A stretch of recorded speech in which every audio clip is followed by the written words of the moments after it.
இப்ப நம்ம சசிகலா பக்கம் போவோம். இன்னும் ஒரு வாரத்துல கட்சிக்கு பேர் வச்சு களத்துல குதிக்க போறேன்னு சசிகலா பேட்டி கொடுத்திருக்காங்க. நான் யாரு, எப்பேற்பட்ட ஆளுன்னு மக்களுக்கு தெரியும், அதனால எனக்கு தான் ஓட் போடுவாங்கன்னு நம்பிக்கையில இருக்காங்க சின்னம்மா.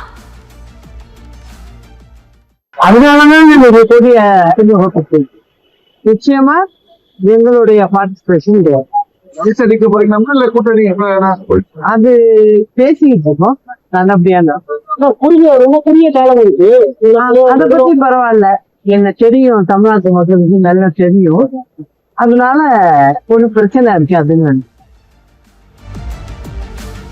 சசிகலா நம்பிக்கையா தான் இருக்காங்க. அவங்களுக்கு மக்கள் என்ன சொல்ல போறாங்கன்றத தேர்தல்ல தான் பார்க்கணும். இப்போ இவங்களுக்கு ஒருத்தர் பதில் சொல்லியிருக்காரு.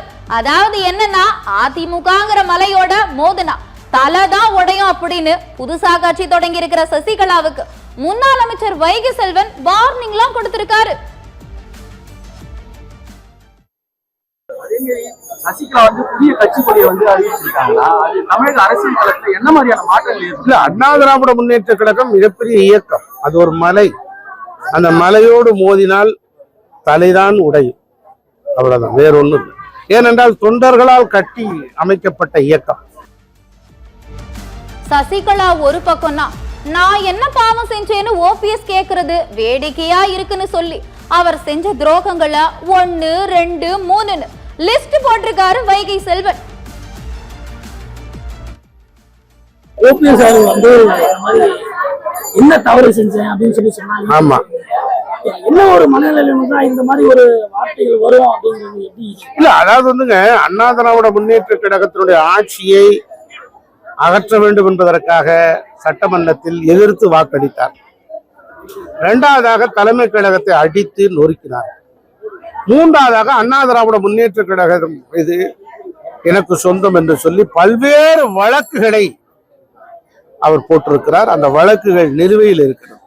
இதையெல்லாம் தவறுகள் தான். அண்ணா திராவிட முன்னேற்ற கழகம் நன்றாக இருக்க வேண்டும் என்று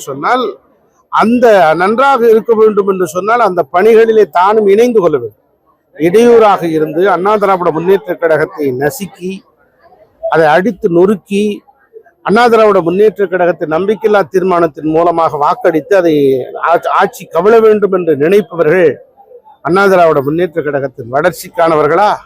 இதை மக்கள் உணர்ந்து கொண்டு புரிந்து கொண்டிருக்கிறார். இது மாதிரியான விமர்சனங்கள்லாம் இப்போதைக்கு முடியாதுங்க.